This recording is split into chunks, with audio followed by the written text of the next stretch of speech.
Welcome to my channel all in one. ಇವತ್ತು ನಾವು ಮನೆಯಲ್ಲಿ ಗುಲಾಬ್ ಜಾಮೂನ್ ಹಿಟ್ಟು ಬಳಸದೆ ಬ್ರೆಡ್ಡಿಂದ ಹೇಗೆ ಗುಲಾಬ್ ಜಾಮೂನ್ ಮಾಡೋದಂತ ನೋಡೋಣ. ಅದು ಎರಡೇ ಇಂಗ್ರೀಡಿಯೆಂಟ್ಸನ್ನು ಬಳಸಿ ಬನ್ನಿ ನೋಡೋಣ. ನಾನು ಮೊದಲಿಗೆ 1 ಕಪ್ ಆಗುವಷ್ಟು ಹಾಲು ತಗೊಂಡಿದ್ದೀನಿ ಮತ್ತು ಒಂದು ಬ್ರೆಡ್ ಪೀಸ್ ಪೂರ್ತಿ ತಗೊಂಡಿದ್ದೀನಿ. ಇದರಲ್ಲಿ ನಾನು ಅರ್ಧ ಕಟ್ ಮಾಡಿ ಅರ್ಧವನ್ನು ಮಾತ್ರ ಯೂಸ್ ಮಾಡ್ತೇನೆ. ಮೊದಲಿಗೆ ನಾನಿಲ್ಲಿ ಅರ್ಧ ಬ್ರೆಡ್ಡನ್ನು ಕಟ್ ಮಾಡ್ಕೊಳ್ತೇನೆ.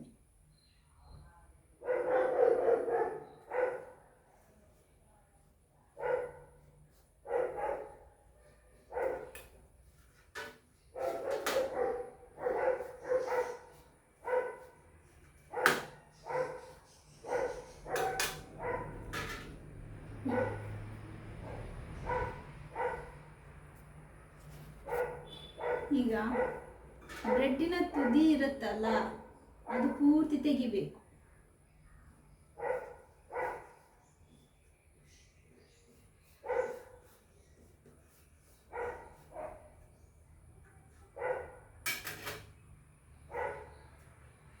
ಹೀಗೆ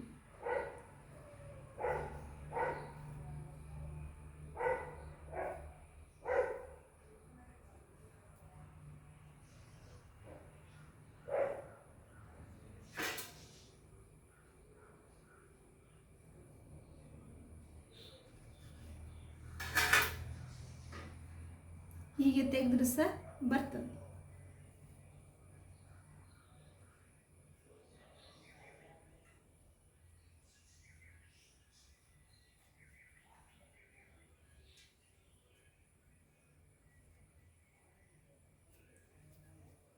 ಆದರೆ ತುದಿ ಮಾತ್ರ ತೆಗಿಲೇಬೇಕು, ಇಲ್ಲ ಅಂದರೆ ಗುಲಾಬ್ ಜಾಮೂನ್ ಎಲ್ಲ ಕಪ್ಪಾಗ್ಬಿಡ್ತವೆ.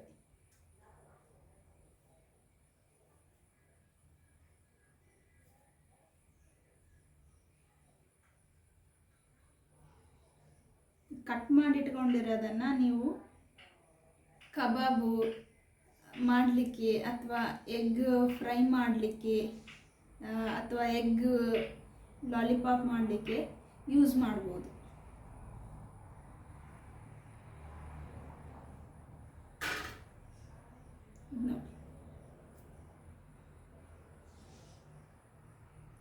ನಾನು ಸ್ವೀಟ್ ಬನ್ ತಗೊಂಡು ಬಂದಿದ್ದೀನಿ.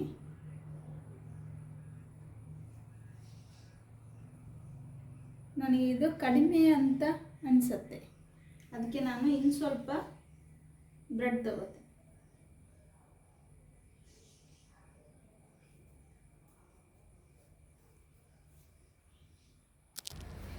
ಇವಾಗ ಇದನ್ನು ಚಿಕ್ಕದಾಗಿ ಕಟ್ ಮಾಡಬೇಕು.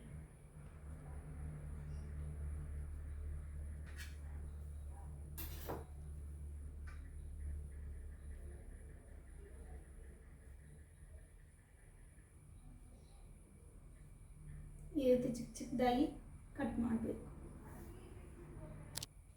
ಈ ರೀತಿ ಕಟ್ ಮಾಡಿರೋ ಬ್ರೆಡ್ಡಿಗೆ 1 ಗ್ಲಾಸ್ ಹಾಲು ಹಾಕಿ ಮಿಕ್ಸ್ ಮಾಡಬೇಕು. ಚೆನ್ನಾಗಿ ಮಿಕ್ಸ್ ಮಾಡಬೇಕು.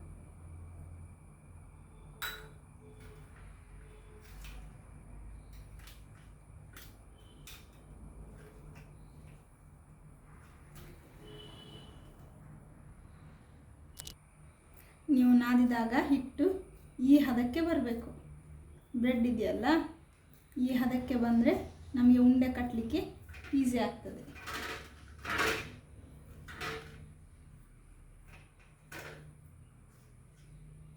ಇದು ಸ್ವಲ್ಪ ಹೊತ್ತು ನೆನೆಯಲಿ. ಇದು ನೆನೆಯುವಷ್ಟರಲ್ಲಿ ನಾವು ಪಾಕಕ್ಕೆ ರೆಡಿ ಮಾಡೋಣ. ಫ್ರೆಂಡ್ಸ್, ನಾನಿವಾಗ ಪಾಕ ಮಾಡಿಕೊಳ್ಳಿಕ್ಕೆ ಈ 1 ಗ್ಲಾಸ್ ಮೆಜರ್ಮೆಂಟಲ್ಲಿ 1 ಗ್ಲಾಸ್ ಸಕ್ಕರೆ ತಗೊಂಡಿದ್ದೀನಿ. 2 ಗ್ಲಾಸ್ ನೀರು ಹಾಕ್ತೇನೆ.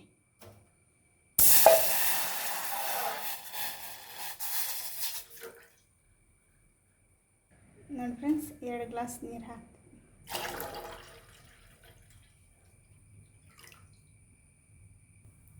ಇವಾಗ ನಾನು ಇದಕ್ಕೆ 1-2 ಏಲಕ್ಕಿಯನ್ನು ಹಾಕ್ತೇನೆ. ಆಮೇಲೆ 1 ಕಪ್ಪಷ್ಟು ಸಕ್ಕರೆಯನ್ನು ಸೇರಿಸ್ತಿದ್ದೀನಿ.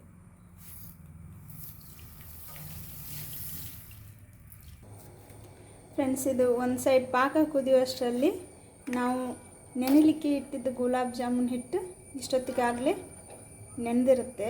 ಇವಾಗ ಅದನ್ನು ಉಂಡೆ ಕಟ್ಕೊಂಡು ಬಿಡೋಣ. ಫ್ರೆಂಡ್ಸ್, ಇವಾಗ ಉಂಡೆ ಕಟ್ಟೋಣ.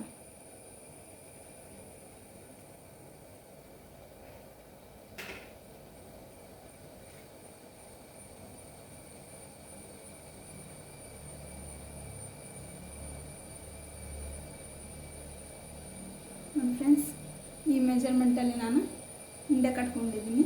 ನಿಮಗೆ ಚಿಕ್ಕದು ಬೇಕಂದರೆ ಇನ್ನೂ ಚಿಕ್ಕದು ಕಟ್ಕೋಬೋದು, ಇಲ್ಲ ನಮಗೆ ದೊಡ್ಡದು ಬೇಕಂದರೆ ಇದಕ್ಕಿಂತ ದೊಡ್ಡ ಸೈಜಲ್ಲಿ ಕೂಡ ಕಟ್ಕೋಬೋದು.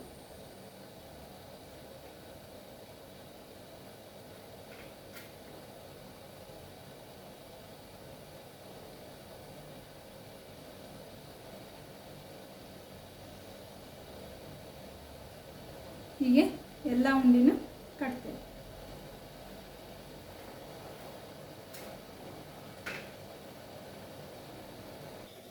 ನೋಡಿ ಫ್ರೆಂಡ್ಸ್, ನನಗೆ ಒಂದು ಸುಮಾರು 20ರಿಂದ 25 ಉಂಡೆಗಳು ಸಿಕ್ಕಿವೆ. ಇವಾಗ ಪಾಕ ಹೇಗಾಗಿದೆ ಅಂತ ನೋಡೋಣ. ನೋಡಿ, ಪಾಕ ಅಂತೂ ತುಂಬ ಕುದೀತಾ ಇದೆ. ನೋಡೋಣ ಹೇಗಾಗಿದೆ ಅಂತ.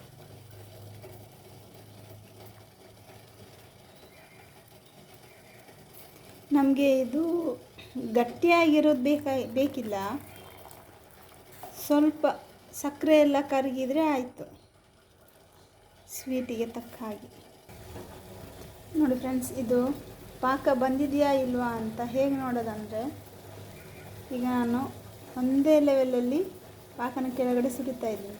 ಅದು ಬೇಗ ಬೇಗ ಬೀಳೋದಲ್ಲ, ಸ್ವಲ್ಪ ನಿಧಾನವಾಗಿ ಬೀಳ್ತಾ ಇದ್ದರೆ ಅದು ಪಾಕ ಬಂದಿದೆ ಅಂತ, ಅಂದರೆ ಸ್ವಲ್ಪ ಗಟ್ಟಿ ಹದಕ್ಕೆ ಬಂದಿದೆ ಅಂತ. ಇದು ಪಾಕನ ಒಂದು ಸೈಡ್ ಎತ್ತಿಟ್ಬಿಡೋಣ. ಈಗ ಉಂಡೆನ ಕರಿಯೋಣ. ನಾನಿದು ಗುಲಾಬ್ ಜಾಮೂನನ್ನು ಕರಿಲಿಕ್ಕೆ ಒಂದು ಕಡಾಯಿ ಇಟ್ಟಿದ್ದೀನಿ. ಅದಕ್ಕೆ ಸ್ವಲ್ಪ ಎಣ್ಣೆ ಹಾಕ್ತೆ. ಸ್ವಲ್ಪ ಎಣ್ಣೆ ಅಂದರೆ ಗುಲಾಬ್ ಜಾಮೂನ್ ಮುಳುಗುವಷ್ಟು ಎಣ್ಣೆಯನ್ನು ಹಾಕಬೇಕು.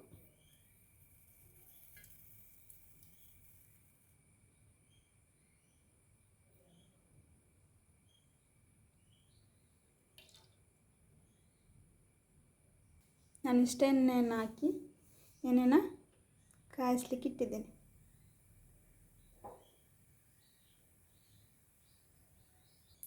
ಫಸ್ಟ್ ಇದು ಎಣ್ಣೆ ಕಾದಿದೆಯಾ ಇಲ್ವಾ ಅಂತ ಸ್ವಲ್ಪ ಹಾಕಿ ನೋಡಬೇಕು. ಅದು ಬಬಲ್ಸ್ ಥರ ಮೇಲೆ ಬರ್ತಾ ಇದೆಯಲ್ಲ, ಹಾಗೆ ಬಂದರೆ ಎಣ್ಣೆ ಕಾದಿದೆ ಅಂತ ಅರ್ಥ.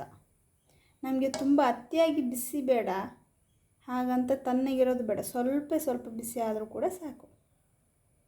ಇವಾಗ ಒಂದೊಂದಾಗಿ ಬಿಡೋಣ.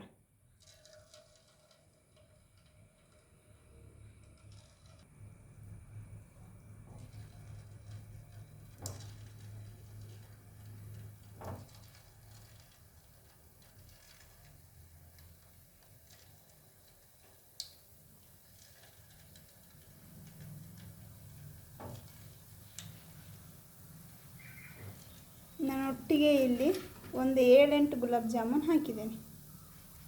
ಹೀಗೆ ಒಟ್ಟಿಗೆ ಹಾಕಿದಾಗ ಇದೆಲ್ಲ ಅಂಟ್ಕೊಂಡು ಬಿಟ್ಟಿರುತ್ತೆ ಫ್ರೆಂಡ್ಸ್. ಇವಾಗಲೇ ಸ್ವಲ್ಪನೇ ಆಚೆ ಈಚೆ ಅಲುಗಾಡಿಸ್ಬೇಕು.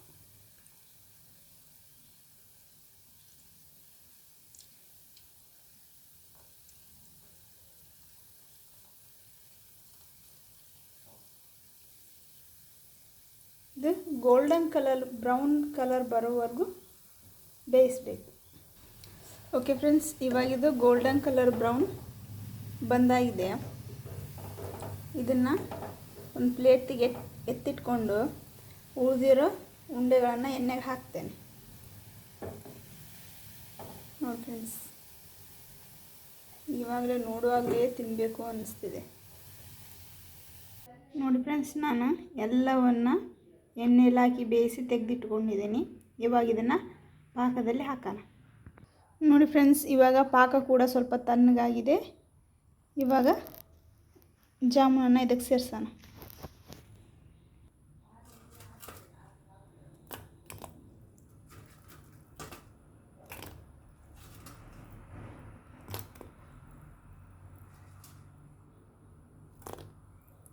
ಇದನ್ನು ಸ್ವಲ್ಪ ಹೊತ್ತು ಹಾಗೆ ಬಿಟ್ಟು ಒಂದು 10 ರಿಂದ 15 ನಿಮಿಷ ಬಿಟ್ಟರೆ ಪಾಕ ಎಲ್ಲ ಎಳ್ಕೊಂಡಿರುತ್ತೆ. ಆವಾಗ ಇದು ತಿನ್ನಲಿಕ್ಕೆ ರುಚಿಯಾಗಿರುತ್ತೆ. ಫ್ರೆಂಡ್ಸ್, ಇವಾಗ 10 ರಿಂದ ಒಂದು 20 ನಿಮಿಷ ಆಗಿದೆ. ನೋಡೋಣ ಹೇಗೆ ಪಾಕ ಎಳ್ಕೊಂಡಿದೆ ಅಂತ.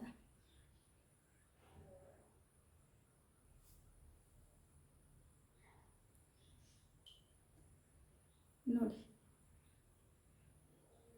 ಎಷ್ಟು ಸಾಫ್ಟಾಗಿ, ಎಷ್ಟು ಕ್ರಿಸ್ಪಿಯಾಗಿ ಬಂದಿದೆ ನೋಡಿ.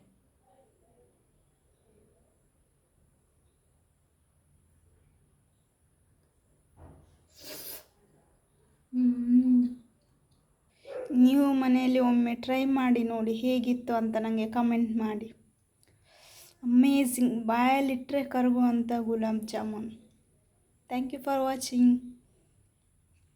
ನಾವು ಮತ್ತೆ ಮುಂದಿನ ವಿಡಿಯೋದಲ್ಲಿ ಸಿಗೋಣ. ಬಾಯ್.